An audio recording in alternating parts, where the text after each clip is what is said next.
January 26, 1986 in New Orleans, Louisiana, the Chicago Bears became Super Bowl champions with a crushing 46-10 victory over the New England Patriots off the back of one of the league's all-time great defenses and legendary running back Walter Payton. 22 years after their last NFL championship, Chicago was back on top of the football world, and Bears fans everywhere were excited for a new era, led by fourth-year quarterback Jim McMahon. McMahon was voted a Pro Bowler that season alongside Joe Montana and Phil Simms, and the Bears began the following season 9-2, on course for another trip to the Super Bowl. But in a Week 12 matchup against the Green Bay Packers, McMahon was the victim of one of the dirtiest hits in league history, being slammed to the turf by Packers defensive end Charles Martin, ending both his game and ultimately his 1986 season. The Bears did not return to the Super Bowl that year, losing to Washington in the divisional round under rookie quarterback Doug Flutie, and McMahon would never quite be the same again, never starting more than 9 games a season in his remaining time in Chicago. And in the almost 40 years since, the Bears have yet to win another title. Why? Well, the biggest single issue in these 4 decades of football has been the lack of a true franchise quarterback. Quarterback is easily the most important position in football, if not in all of sports, and in that time, the Bears just haven't been able to get it right. Since 1987, the Chicago Bears have started over 40 different signal callers, and only 3 have started more than 65 games. And it's not as if the team has neglected the position. After all, they have used their first-round pick on a quarterback on 5 separate occasions since then, which haven't all been total busts, but none of them have been smash hits in the Windy City. Indeed, this journey through Bears quarterbacking begins with a man many younger fans will only be familiar with as a coach, Jim Harbaugh. Before his time as a pro and college coach, Harbaugh was a promising young quarterback, having finished 3rd in Heisman voting in 1986 at Michigan. His college career was enough for head coach Mike Ditka and his Bears to use the 26th overall selection on Harbaugh, possibly signaling a concern about McMahon's injury issues and showing a need to seek out a quarterback of the future. McMahon was reportedly upset about this, and he was determined to prove that he was still the man to lead the Bears back to the title. Ultimately, 1987 was a strange year for the NFL, as a player strike led to replacement players taking the field for the first 3 weeks of the year. Once the strike was over, McMahon resumed his place as QB1 for Chicago and would lead the team to an 11-4 record, but yet another divisional round defeat to Washington. Both drafting a first-round quarterback and the events of the strike, in which Ditka sided against the players, soured relationships between McMahon and his coach. But the Bears were clearly still in the title picture for the time being and needed to remain united for another year. McMahon started 9 of 16 games, and the Bears did go 7-2 in that stretch. However, McMahon threw for just 6 touchdowns and 7 interceptions, and the Bears were hardly winning because of his performances. Once again, Chicago was relying on the league's top defense, which gave up just 13.4 points per game. And that defense led them all the way home to an NFC Championship game against the San Francisco 49ers, looking to return to the Super Bowl after a 3-year absence. But a masterful performance from Joe Montana, Jerry Rice and company led to the Niners hammering the Bears 28-3 in a game that saw McMahon benched for Mike Tomczak. This would prove to be the last appearance from McMahon in a Bears uniform. After a falling out with Bears chairman Michael McCaskey, he would be traded to the San Diego Chargers, leaving Tomczak and Harbaugh to fight it out for the starting gig. After a messy 1989 season in which the Bears missed the playoffs for the first time in 6 seasons, neither Harbaugh or Mike Tomczak nailed down the starting job, in which Harbaugh was given the job for the 1990 season. He guided the Bears to an 11-5 record, although a shoulder injury would leave him out of the playoffs. Tomczak led the Bears past the Saints in the wild card round, and once again Chicago would lose to the eventual league champions, the New York Giants. It was another divisional round heartbreak, with Tomczak throwing 2 picks in a 31-3 rout. The following year, Harbaugh would start every game, which has only happened 3 times for the Bears in the 30 years since, and led them to another 11-5 finish, despite again throwing more picks than touchdowns. This would prove to be another early playoff exit,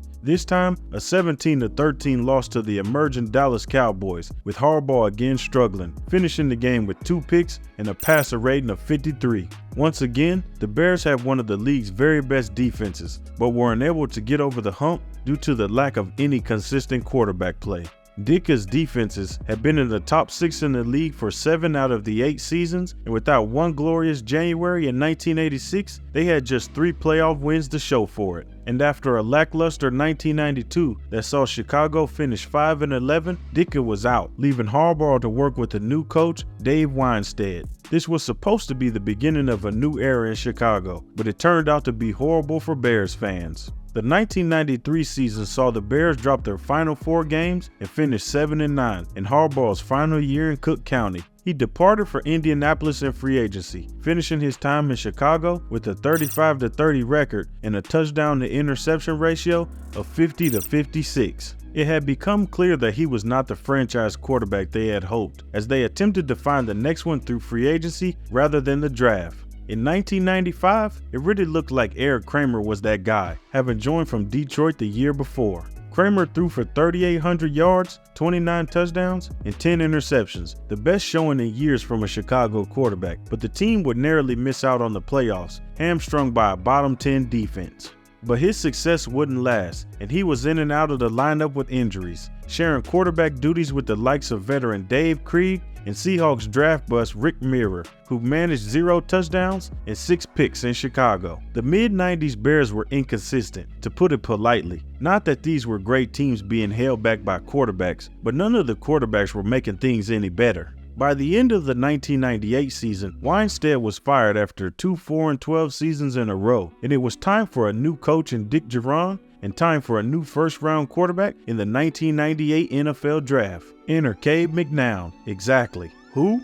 He was taken 12th overall out of UCLA to be the Bears' next quarterback of the future. He would begin the year backing up veteran Shane Matthews, who played reasonably well with 10 touchdowns and 6 interceptions before suffering a hamstring injury and giving McNown his chance to start. And he struggled in his 6 starts, going 2-4 and was ultimately replaced by another veteran in Jim Miller, who closed out the year. These 3 men combined for 4,352 passing yards on the season. To this day, this is the highest total passing yardage for a Chicago Bears season in their 104-year history. And the Bears turned this into a 6-10 season, finishing bottom of the NFC Central. But now that McNown had a tough first year to learn from, maybe the 2000 season would be better in Chicago. Sadly for Bears fans, no, not at all. McNown went 1-6 that year, getting worse as the year progressed. Reports of him having a bad attitude in the locker room came out, and he was traded to Miami before the 2001 season, where he would never play another NFL snap again. The 2001 season saw Miller start again, expectedly as a bridge quarterback as the Bears looked towards another rebuild. But 2001 would prove to be an absurdly good year at Soldier Field, with the Bears putting together a 13-3 record off the back of the league's #1 defense, which gave up less than 13 points a game,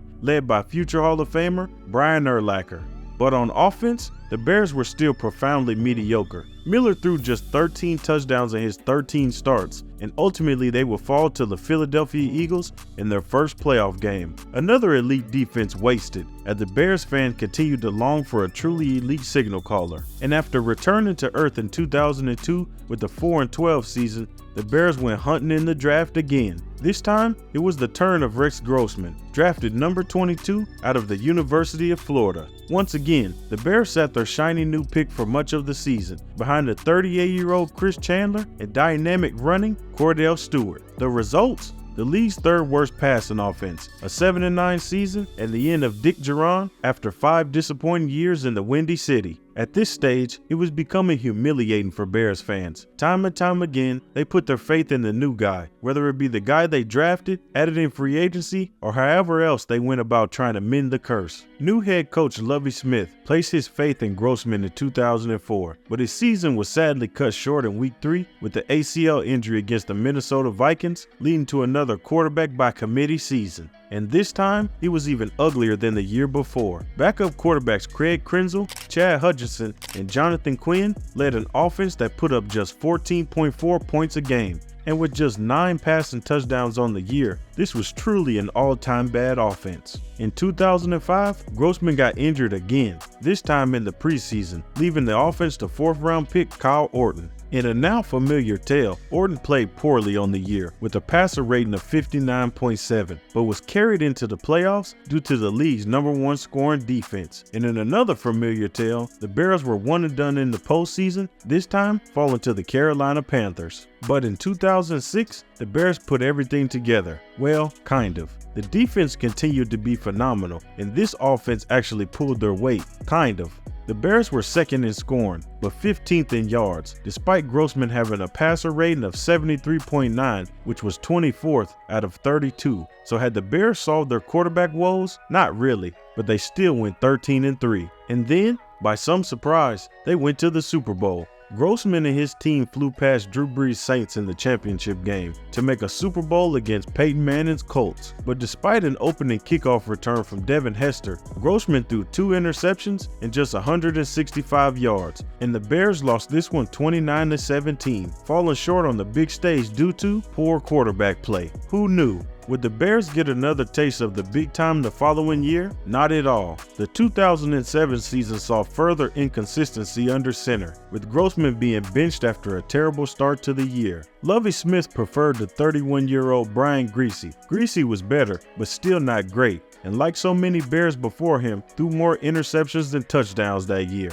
Something that has become a mainstay in the history of the franchise. And then he got injured, bringing Grossman back anyway. And then Grossman got injured, bringing back Kyle Orton for his first game in 2 years. The reigning NFC champions went 7-9 and missed the playoffs in miserable fashion, ending another devastating season. After giving Kyle Orton another full year in 2008, in which he was unspectacular, the Bears opted to make a blockbuster trade for Denver Broncos quarterback Jay Cutler, one of their boldest moves to date. Cutler is easily the best quarterback the Bears have had since Jim McMahon, but as we've seen, that's not a particularly high bar. The former Bronco had become disgusted with Broncos' new head coach, Josh McDaniels, and the feud led to his departure. Lucky for Chicago. Well, sort of. He lasted 7 seasons as the starter in Chicago. No quarterback controversies, no first-round picks, no uncertainties. The only true stability we've seen in Chicago. He's the all-time leader in passing yards, touchdowns, and completions for the Bears. So now that the Bears have found stability, did they reach the league's elite? Initially, it looked like they might. The 2010 Chicago Bears made the NFC Championship game, having gone 11-5 and beaten the Seahawks in the divisional round. Their opponents, their eternal rivals, the Green Bay Packers. Cutler played well in the Seattle game prior, with 274 yards and 2 touchdowns. This game against Green Bay was a golden opportunity at home to send the Bears to the Super Bowl in just his second season, but it wasn't to be. He had a rough day at the office, with just 80 yards on 14 attempts and an interception, before suffering an injury in the third quarter. Green Bay and their franchise quarterback Aaron Rodgers won the Super Bowl 2 weeks later, and the Bears haven't won a playoff game since. In many ways, the last 3 decades have been made worse for Bears fans by how the Packers have constantly been led by back-to-back Hall of Famers, with Brett Favre preceding Rodgers, and Cutler would never play in another playoff game, not under Lovie Smith, Mark Trestman, or John Fox, as the Bears kept plugging away with Cutler as their starting quarterback. He was never much more than league average as the Bears quarterback, despite being paid very handsomely for his services. With the amount of money they committed to him, the Bears were stuck in limbo for half a decade, not good enough to make the playoffs, and yet not bad enough to blow it all up and start again. But in 2016, in the final year of his contract, Cutler suffered an early season injury, leaving quarterbacking duties to Brian Hoyer and Matt Barkley, which resulted in the Bears recording their worst season in 40 years, going 3-13 and earning the 3rd overall pick, and moving up to 2nd overall after a trade with the 49ers. This draft had guys named Patrick Mahomes and Deshaun Watson just sitting there, and the Bears had the pick of them all. The Bears decided that Mitchell Trubisky out of North Carolina was going to be their guy, and after a rocky first season, Trubisky actually had a good sophomore year in 2018 with his 3,200 yards and 95.4 passer rating, earning him a Pro Bowl place, the first Bears quarterback since McMahon to do so. The Bears led the league in scoring defense, but unlike so many previous years, the offense actually pulled their weight. Trubisky and first-year coach Matt Nagy went 12-4 and won their first NFC North title since 2010. Everything was trending upwards in Illinois until the playoffs started. The wild card game against the Philadelphia Eagles is maybe the most infamous loss in Bears history, definitely in recent times. The Bears trailed 16-15 with a minute left and the ball in Trubisky's hands. 2 passes to Allen Robinson later, and the offense had set up Cody Parkey for a 43-yard field goal to send the Bears through to the divisional round. Parkey's kick hit the left upright and then the crossbar in a play known as the double doink. Chicago's season was over, as was their brief window as a contending team in the NFC. Trubisky regressed in 2019 as the Bears stumbled to 8-8 and was made to battle for his starting job with Nick Foles for the 2020 season. That year, he and Foles both saw significant playing time as the Bears went 8-8 again, squeezing into the playoffs and losing comfortably to the Saints in the wild card round. Trubisky was released at the end of the year as the Bears determined he was not the guy going forward. He is often considered a draft bust, but such is the tragic history of Bears quarterbacks. He is actually the best quarterback in team's history in terms of passer rating at 87.2, which may be the saddest part of this 40-year odyssey. Which finally takes us to the present day. The Bears traded up in the 2021 draft to snag Justin Fields at number 11. In the modern NFL, few players divide opinion like Fields. He is unquestionably one of the league's top rushing quarterbacks, but his ability as a passer is still in question, as he still has a completion percentage around 60 and averages less than 200 passing yards per game. The Bears faithful have been begging for a franchise quarterback for a long time, and he does seem popular amongst Bears fans who believe in him to take that next step.